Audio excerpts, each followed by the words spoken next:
Estão me ouvindo, gente? Sim. Tá. Vou lá para continuar aqui. Vamos lá, gente. Então, aqui, ó, pessoal.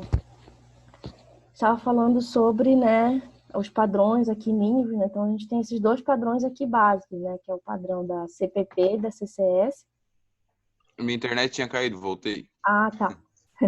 Não, mas eu não perdeu nada. Eu só tô abrindo aqui aquele slide da anterior. E aí, o que a gente tem aqui, tá? E outra coisa, né, que um ponto de qualidade do leite que é muito importante a gente entender, né, que é a questão que o pessoal, existe esse teste aqui, né, esse teste do álcool, que ele é feito na fazenda antes do leite ser carregado, tá? Então, geralmente se faz o teste do álcool. E qual que é o objetivo dele? O que esse teste faz? Né? Também chama teste do alizarol. Né? Ele simula, o álcool misturado com leite, ele simula o que pode acontecer com o leite se aquele leite for para uma plataforma dentro de uma indústria, que é a plataforma do leite UHT, que é muito utilizado. A gente faz muito, a maioria do leite que se carrega, se faz leite UHT, que submete o leite numa alta temperatura. Para poder o quê? Para poder reduzir o leite UHT, ele sobrevive muito tempo, por conta que a gente retira, deixa ali um mínimo mínimo bacteriano, né? E isso faz com que o leite tenha uma longa validade, né? Então, para fazer isso, ele tem que ele tem que suportar essa alta temperatura. O leite quando ele tem muito crescimento bacteriano, ele não tolera, né, essa alta temperatura. Então, o objetivo do teste do álcool é ver se o leite está pronto para entrar dentro de uma planta de leite UHT, por exemplo, tá? Para ver se ele consegue ser submetido a uma alta temperatura. Porque se ele não consegue ser submetido a uma alta temperatura, muito provavelmente ele tem o quê? Um excesso de crescimento bacteriano que pode fazer com que esse leite seja ácido. Então, o teste do álcool, ele simula isso, né? E aí a gente tem o quê? Se ele tem uma acidez ali, se ele tem uma acidez, ele pode ser, a maioria dele vai fazer o quê? Ele vai dar positivo no teste do álcool. Então, o que é isso? Ele vai precipitar, ele vai coagular, né? Mas não significa que todo leite que é positivo no teste do álcool, que ele é um leite que vai ser ácido.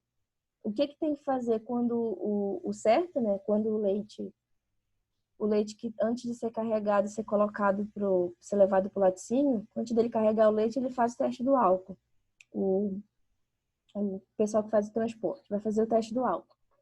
Deu positivo no teste do álcool, então pode ser que esse leite seja um leite ácido. Aí o que tem que fazer então? O certo é fazer o teste de fervura desse leite. Aí ferve o leite para quê? Para ver como é que ele vai se comportar com alta temperatura. Se ele dá positivo, se ele talha, né? Aquele leite que quem nunca fez isso em casa, né? Tem aquele leite que já tá vovô dentro da geladeira e vai tomar, antes de tomar faz o quê? Faz uma fervura, né? Para ver o quê? Se o leite tá bom. Como é que a gente sabe? Talhou o leite, a gente põe fora, né? Geralmente. E aqui seria esse o princípio aqui. Ferveu o leite, talhou, então é um leite ácido, tá? Se o leite não talhou, ele é um leite que o teste do álcool, ele tolera aqui os falsos positivos. Então, por isso que tem que ferver o leite depois. Se deu positivo no teste do álcool, se precipitou, não significa necessariamente leite positivo no teste do álcool, não necessariamente é o leite ácido. Por isso que a gente faz a prova dos 9 com a fervura para ver se ele é ácido ou não. Outra prova que pode fazer é submeter ele ao teste de acidez, que também é o teste do Dormick, né? E ver como é que está o pH do leite, né? Então, porque existe o leite que a gente chama de leite instável não ácido, que é o leite instável não ácido? Ele é um leite que tem, que eu mostrei em aula para vocês, que ele tem alguns motivos que é assim, se suspeita, né, que alguns motivos como o verão, que dá muito estresse térmico nos animais que têm desbalanço de questão de mudança na dieta e não está bem balanceada energia e proteína, questão de minerais, também pode fazer com que os animais produzam um leite que vai ser positivo no teste do álcool, tá? Mas o leite instável não ácido, ele é um leite que ele pode ser utilizado. O grande polêmica aqui, né? Tem duas coisas aqui muito sérias que acontece bastante, né? O primeiro é que o álcool que tem que ser utilizado para fazer esse teste é o álcool 72%. Mas a indústria, geralmente, ela faz o quê? Ela coloca o álcool que ela quiser. O mapa regulariza 72, mas não existe nada assim muito sério que vai fazer com que a indústria siga essa regulamentação. Então, ela coloca, por exemplo, o álcool a 80, tá? Por que ela faz isso? Ela coloca o álcool a 80? Porque quanto maior a graduação do álcool aqui, menor vai ser a tolerância. Então, assim, o leite vai ser de mais qualidade, o leite vai ter menos possibilidade de ser ácido. Só que não é certo, né, gente? É certo que, por exemplo, utilizar o álcool 80, sendo que o autorizado pelo Ministério é 72. Isso acaba fazendo com que, em muitos casos aqui, o leite não é carregado, dá um prejuízo para o produtor. E quem está errado é a indústria, né? Então, assim, esse aqui é uma coisa muito polêmica sobre isso, tá? Outras coisas, tá, gente, que a gente tem que entender, dos pontos de qualidade do leite, tá? Mastite clínica. Mastite clínica, ela é aquela mastite que dá alteração no leite, alteração no sentido do leite já sai com, né, que o pessoal chama, já sai com aquele Nesquik de morango, já às vezes que sai sangue, né, no leite. Então, ele tem é um leite com alteração. O que é a mastite? O que a gente tem que lembrar aqui da mastite clínica? Mastite clínica, ela está ligada com uma dificuldade na higiene de ordenha, com a higiene dos animais também. Então, por quê? Porque a gente vai ter os agentes causadores desse tipo de mastite, que é essa mastite que dá alteração no leite, geralmente são os agentes que estão no meio ambiente. Então, eles não residem no interior da glândula mamária, né? Eles estão no ambiente, mas por falta de higiene, eles acabam indo para a glândula mamária e causando essas alterações no leite. Quando a gente tem um leite com uma CBT muito alta, né? Isso também indica pouca higiene de ordenha e possivelmente aqui se envolve com a mastite clínica. Diferente, gente, da mastite subclínica, que ela é... O que é a mastite subclínica, né? A mastite subclínica, ela é silenciosa, né? A gente não vê alteração no leite, não tem um leite com grumos, mas ela não dá essa alteração no leite, porém ela faz o quê? Ela altera aqui ela faz alterações dentro ali da parte da glândula mamária. Os agentes causadores de mastite subclínica, eles moram no interior da glândula mamária, eles não estão no ambiente, por isso que acaba sendo uma coisa silenciosa, porque o animal não adoece, mas o agente está ali, e se a gente não sabe que o agente está ali, a gente acaba contaminando os outros animais, né? A mastite subclínica, ela é altamente contagiosa, e ela faz o que principalmente? Ela aumenta a CCS, que é as contagens de células somáticas, né, dos animais. Então, animal com alta CCS, a gente está sempre ligado com mastite subclínica. E alta CBT pode estar relacionado com mastite clínica, tá? E o o grande prejuízo da CCS, da mastite subclínica, é porque ela altera a produção do leite. Tipo assim, isso faz com que essa alteração ela vai ser a nível ali na parte da... Meu Deus, tá faltando as palavras hoje aqui. Assim que eu lembrar, eu falo. Mas ela vai fazer o quê? Ela vai diminuir, pessoal, a capacidade de produção do leite mesmo, tá? Por uma alteração ali a nível circulatório dentro da glândula mamária, tá? Então, o animal pode chegar a diminuir até 26% do produto. A forma que o pessoal tenta convencer, né, as pessoas os produtores, né, a se conscientizarem desse problema é que mastite subclínica ele tem um grande prejuízo financeiro, né?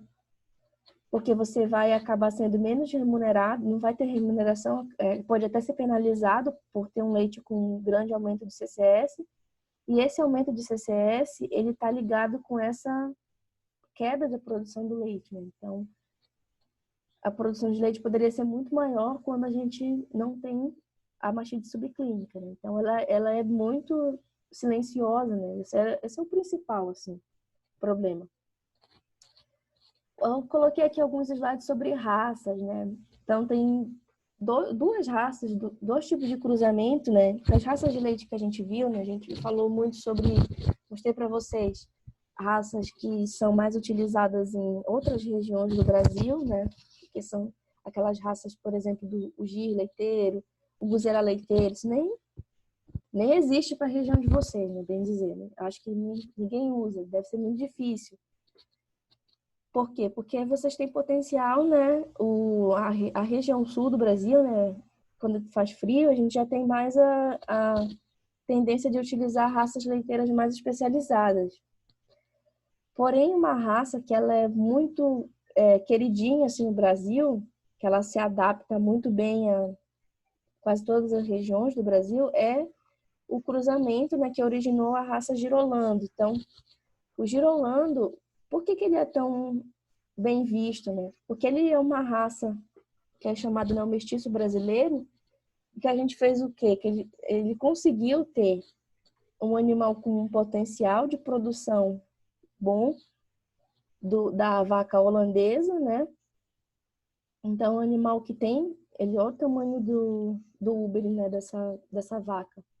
Ela tem um potencial de produção de leite muito bom e ela tem também Eita, por que tá mudando isso aí? Ela tem um potencial de leite bom e, ao mesmo tempo, ela tem a rusticidade do gir. O que é a rusticidade do gir?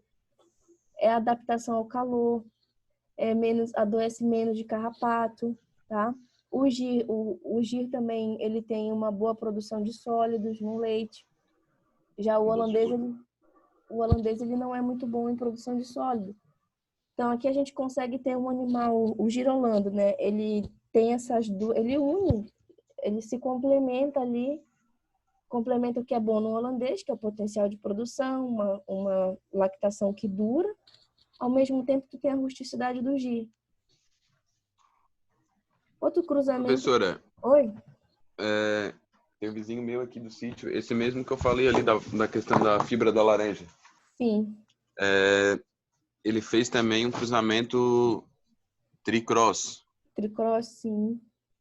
Daí, no caso, ele utilizou...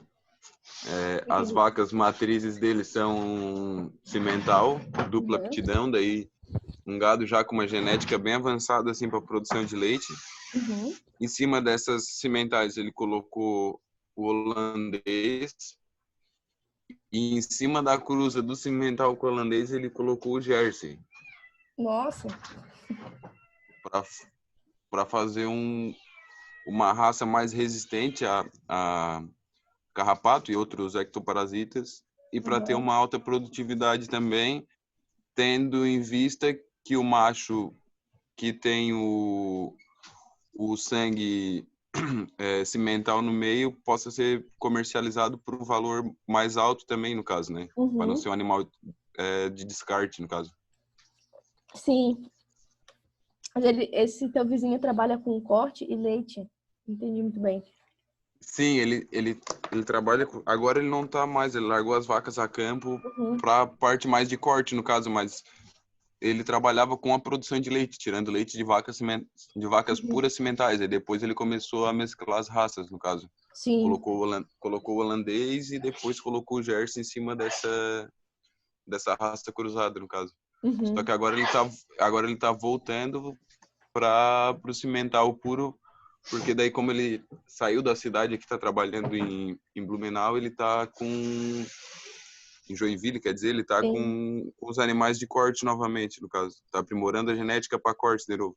Mas o sêmen dos animais deles ali que ele insemina é tudo sêmen austríaco, de animais premiados já, no caso, né? Sim. Tendo vaca que pode dar 40, 50 litros de leite por dia. Nossa. De ponta, só que daí, no caso, é vantajoso pela questão do macho mesmo, né? Sim, que Que daí o ele macho, impede. as fêmeas vêm vacas boas de leite e o macho vendia até como touro, na realidade, como reprodutor, né? Uhum, sim. E ele consegue ter o benefício das três raças, né? Ele consegue ter o benefício do cimental ali para o ganho de peso, né?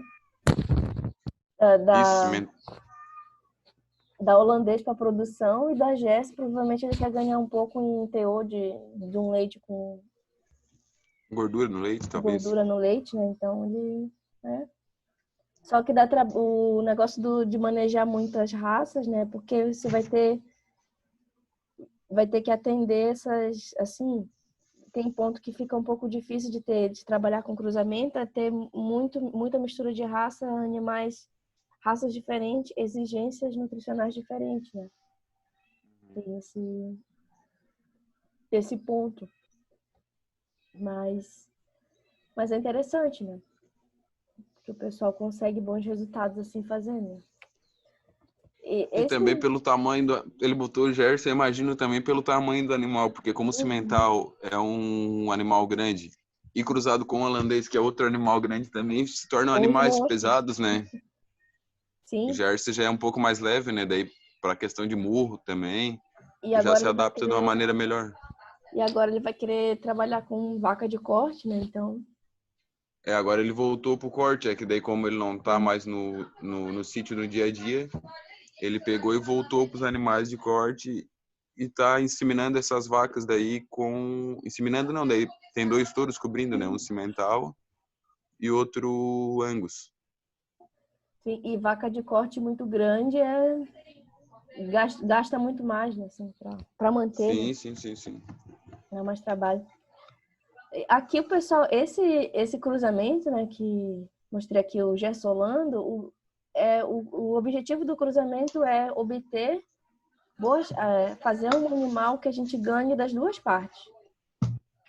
Então, o Gessolando, né, o objetivo desse cruzamento é complementar. Então, o que tem de bom na raça holandês, que é esse grande potencial de produção de leite, né, mas está mudando sozinho, isso, com um grande potencial de produção de leite, e utilizando a Jersey junto, para quê? Porque o Jersey ele vai ter é um animal que ele tem um bom potencial ali de produção de gordura. Então a gente tem aqui e é um animal menorzinho, né? Bem que tu falou essa coisa do tamanho da vaca, né? Isso influencia o Sim. tamanho da vaca ali, a gente acaba ganhando melhor, assim, até a parte de aprumo dos animais também. O Jersey é Sim, por muito. isso que eu acho que na nossa região aqui acaba tendo mais Jersey pela geografia do local, sabe? Por ter muito Sim, morro. A vaca holandesa é muito grande para estar subindo, descendo, pastando. Tem uma perca energética muito grande também na isso locomoção aí. dela. A não ser que seja animais de freestyle, né? E nos freestyles aqui da região já vi mais holandesas daí. Sim. Mas nos gados que são ou compost ou criados a campo, suplementado pós-ordenha, a É, grande maioria é gado Jersey. é gado Jersey, né? Sim, que é menor, tem essa boa capacidade de pernas e pés, né? Então, o objetivo aqui desse cruzamento é isso, né? Obter o máximo, né?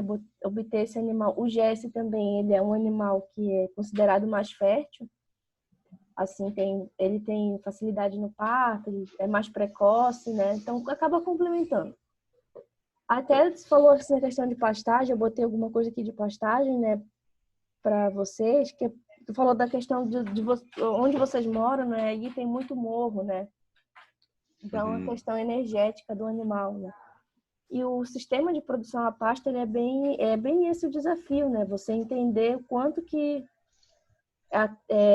o pasto ele vai ter limitações de que o fornecimento, né, da pastagem, ela não vai se dar por igual o ano inteiro. Então, assim, a gente vai ter essa variação da disponibilidade das forragens em função dessa variação da produção de forragem, né? A gente vai ter que ir adaptando a taxa de lotação dos animais, entender que para cada tipo de forragem vai ter uma taxa de lotação adequada, né? E o desafio para a grande produção de leite é porque são animais que precisam de são muito exigentes nutricionalmente, né? Então, você precisa fazer um manejo de pastagem bem redondinho, né, para poder fornecer esses nutrientes. E essa variação, o valor nutritivo varia conforme o ano, né? Então nem sempre a gente vai conseguir atender todo o animal, né? Ou às vezes sobra demais, acaba estragando, ou às vezes falta. Então, e entender que se o animal está em pastagem, né? O animal que pasta, ele vai ter uma exigência de mantença maior, que é essa mantença que ele precisa para caminhar, porque para ir buscar o alimento dele, ele vai ter que gastar grande parte da energia que ele come, né? Ele está gastando para ir atrás da apreensão desses alimentos. Então, aumenta a exigência de mantença. Então, tem o gasto que a gente não tem ali com quando a gente confina animal, né? A gente diminui a gente aumenta gasto com o gasto das máquinas, no sentido vai ter que trabalhar mais a nível de máquina, porque a gente acaba economizando a energia da vaca, porque a comida vai estar prontamente para ela ali, né? Então, a principal diferença aqui dos confinamentos, o confinamento ele vem com essa ideia, além de economizar o espaço, assim, facilitar essa questão do espaço, né? E os animais eles acabam gastando menos energia para ir atrás da apreensão dos alimentos. Então, alguma coisa aqui que a gente tem que ver, né, que essa questão do confinamento, tanto do freestyle, né, quanto do compost, eles são interessantes, mas você tem que ver que tem alguma diferença, né, por exemplo, assim, com relação ao manejo que se faz. Então, o animal ele vai ter menos gasto de energia para apreensão de alimentos, mas também tem que tomar muito cuidado com o tipo de instalação, com a qualidade da cama. Prestar atenção que a cama tem que ser de boa qualidade, a cama do freestyle, principalmente, né? Que ela... Muito problema de casco, na realidade, né? Muito problema de casco. Muito. É Na realidade, no meu ponto de vista, pelo menos, né? Uhum. Na criação desses animais em freestyle, se o pessoal que inicia esse método de criação tivesse desde o início já um acompanhamento de um veterinário que passasse uma visão correta da questão de fazer uma prevenção dos problemas de casco, no caso. Sim. Então, tu pegar e tá casqueando esses animais antes que eles apresentem um problema para depois tu ter que curar. Sim. Sabe? Fazer uma manutenção, digamos, a cada 6 meses, por exemplo, para manter aqueles animais ali com os cascos aparados e tal, no aprumo certo, para ter um desgaste correto. Eu acho que não daria tanto problema. O grande problema é que o pessoal espera acontecer algo ou a vaca mancar para chamar o podólogo ou o veterinário para resolver. E daí acaba dando problema, porque daí já interfere na produção, que vai diminuir, já não vai se alimentar da maneira correta, já pode acarretar outras infecções secundárias também. Por ficar mais deitado, pode causar uma mastite também, porque daí fica deitado para aliviar a pressão da sola.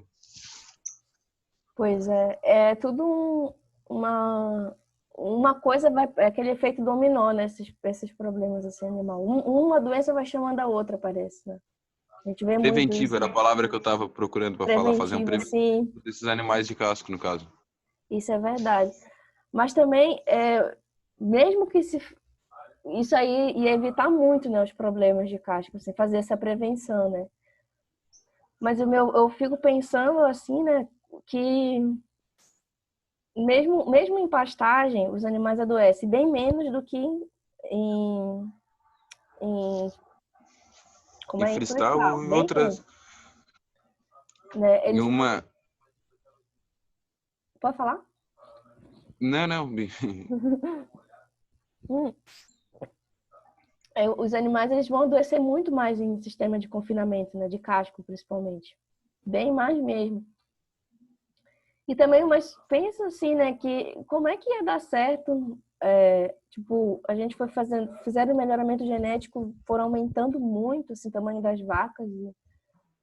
Tipo, hoje em dia a gente tem uns animais, meu Deus, monstruosos, assim, em cima, sabe, um peso, uma vaca de Mas ao mesmo 600 tempo muito quilos, sensível, né? é, Pela apuração genética. e assim, e um animal muito grande em cima de, sabe, de um tamanquinho daquele. Uhum. É meio que. E aí, no desafio de comer muito concentrado, né? E aí mais a questão nutricional também, né, professora? Que dependendo, se não for controlada, nesses animais, além de dar problema de casco, tipo úlcera, o desgaste ou o crescimento exacerbado do casco, pode vir a ocasionar uma laminite também, né? Sim, Pelo excesso de nutriente, por exemplo, na ração, e pela questão do que a professora falou antes ali da conversão alimentar ser mais para a produção de leite e não para a produção de carne do animal, não para o desenvolvimento dos órgãos dele mesmo, ele uhum, acaba é, falhando, deixando falha em alguns pontos e dando laminite nesses animais, né? sim. Tem muitos motivos, né, assim, que podem se somar. O negócio do casco é que ele nunca é um problema só, né? Ele acaba se somando. É aquele piso de concreto fazendo desgaste, é a soma da nutrição, né? Tem muita. Sempre são detalhes, assim, que quando se unem, né, trazem todo um transtorno. Aham. Essa, tanto esses cuidados, né, de, assim, o sistema de confinamento, ele tem que atender muito bem, tem que ser uma coisa que tem que atender muito bem esse cuidado de cama, né? Tem que ter uma cama confortável, não pode ser uma cama que, se o animal, se a cama não é confortável, como assim já vai acabar em 10 minutos? Deixa eu ver. Se é uma cama muito dura, né? Muito dura já. Se é uma cama que não tem qualidade, pensando na minha aqui, se é uma cama que não tem qualidade, né? Aí o animal fica de pé. Se a vaca ficar de pé muito tempo, vai fazer o quê? Vai pressionar, né? Tamanho daquele animal ficando de pé num sistema, num piso de concreto, isso acaba tendo um prejuízo grande. Então, o compost, tá? Então, ele atende muito bem a questão. Se ele é bem manejado, ele melhora muito o conforto dos animais comparado no florestal, por exemplo, né, que aqui a questão do Sim. piso, né? Os animais aqui, eles vão ter um pouco mais de conforto na questão do piso não ser de concreto, eles não tá pisando no concreto o tempo todo, né? Porém, aqui, se não manejar bem essa cama, se essa cama não for revirada, né? Ela acaba Aí já entra a virando questão da umidade, né? isso. Então, que é fundamental aqui a questão do uso dos ventiladores, né, no compost e na revirada da cama, que tem que revirar essa cama 2 vezes por dia. Então, é um investimento alto e de trabalho por dia, né? Comparado com o florestal, assim, aqui tem mais manejo, né, nessa cama. Porque Bem senão, intenso, né? sim, se não fizer isso, a compostagem da cama não vai acontecer, né? E aí acaba que vai, em vez de ajudar ali na qualidade do Uber, e vai acabar dando problemas, né? Porque vai ter uma cama que o animal fica defecando e urinando ali em cima direto, né? Então, esse é o cuidado. De reprodução, que eu botei aqui, né? Reprodução, essa meta da produção de leite, né? é ter um parto por ano, é ter um intervalo de parto a cada 12 meses, né? E isso aí, quando a gente pensa nos eventos que acontecem na gestação, que a gente sabe que logo depois da gestação existe um período que a gente chama de período de espera, né? Que ele dura ali mais ou menos uns 30 dias para poder fazer a involução uterina, a gente não consegue inseminar logo esses animais. Então, não é meio difícil de fechar essa conta de ter um parto a cada 12 meses se a gente não faz ali um manejo adequado, né? Então, alguns animais eles demoram muito a ter um próximo cio se a gente tem problemas, doenças acontecendo, nutrição deficiente, né? Então, o ideal é trabalhar, né, melhorando um pouco a questão de saúde e nutrição dos animais aqui, para poder a gente fechar ali um parto por ano. O intervalo entre partos, ele é a medida que mais vai falar sobre se a pessoa está ganhando ou não dinheiro ao longo do tempo, né? Tipo, é uma medida, assim, que vaca com grande intervalo entre partos, a gente tem muitos animais que têm grande intervalo entre partos, né? Que ou seja, um parto a cada 16 meses, 18 meses, que, tipo, aumenta muito, 14 meses, por aí. Aí a gente vê o quê? Que são animais que, se tem muita vaca com grande intervalo entre partos, a gente tem muita vaca, assim, do meio da lactação para o final. E quanto mais vacas, quanto maior o número de vacas que se tem durante a primeira fase, em lactação, né? A gente vai ter um maior rendimento, no sentido que os animais comem muito aqui nessa fase, né? Só que o ganho pelo custo compensa mais aqui. Aqui você tem um gasto grande com alimento, só que a gente lucra mais. Comparado, por exemplo, com animais já do meio para o final da lactação, que eles continuam comendo, mas tem menos gasto, assim.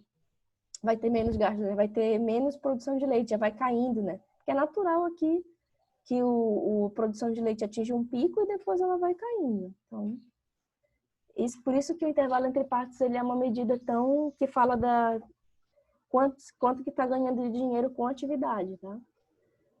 Da vaca de leite, coisas aqui, né, que vai cair também nessa prova N-1. Quando a gente pensa aqui, ó, animal com produção de leite grande, tá? Vaca com muita... O que acabou acontecendo ao longo de melhorar geneticamente a vaca de leite para a produção de leite, então a gente muito trabalho em investimento, né, para que o animal produza cada vez mais leite, a gente fez o quê?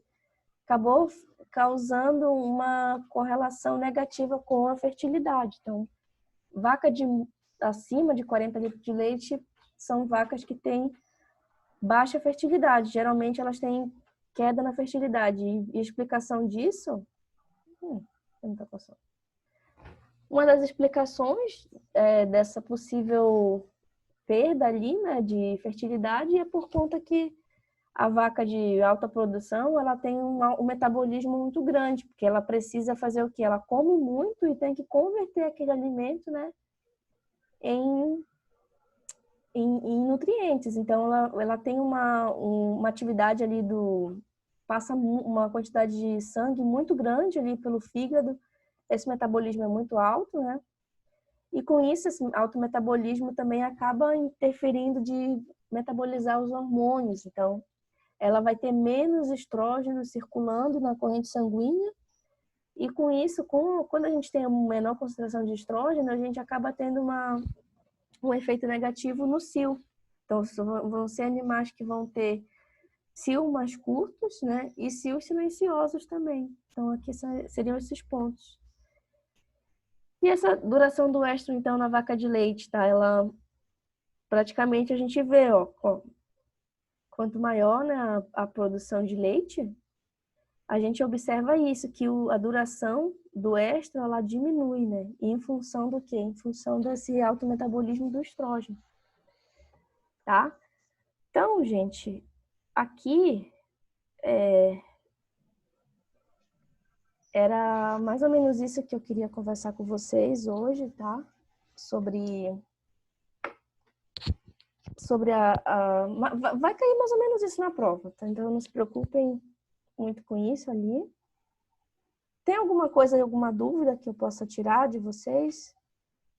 Posso ajudar? Achei tranquilo a aula ali, professora. Por mim, tudo ok. Foi uma bomba de conteúdo. Eu não pensei que seria assim. Eu Não, vi mas que... tranquilo, ficou bem bom de entender mesmo com a explicação da professora. Sim. Que é uma bomba de conteúdo, mas é o conteúdo que a gente já viu, então a gente está revendo, Sim. não é uma coisa nova, né? Então a É. gente já está, né? Não, eu digo, mas Tá relembrando. vai ser muito melhor olhar, né, por esses conteúdos aqui, por essa aula, do que olhar todos os outros conteúdos, né? Assim. Mas, se bem que para entender bem o conteúdo tem que olhar as aulas, né? Com certeza. Mas, gente, estão todos bem, então? Graças a Deus. Vocês já estão... Graças a Deus. Pois é. Pessoal. Então, aqui, a prova de vocês ali, a nota, vocês tiveram algum... Entenderam as notas ali da N1, da N2? Deu pra Sim, sim. Ficou claro, Tranquilo. né? Tá. Eu tô com essa meta de terminar a correção de vocês e postar a nota da N3 até amanhã, que olha, que trabalheira, gente. Força de coisa. Nem deu para tu ler o nosso trabalho de projeto articulador.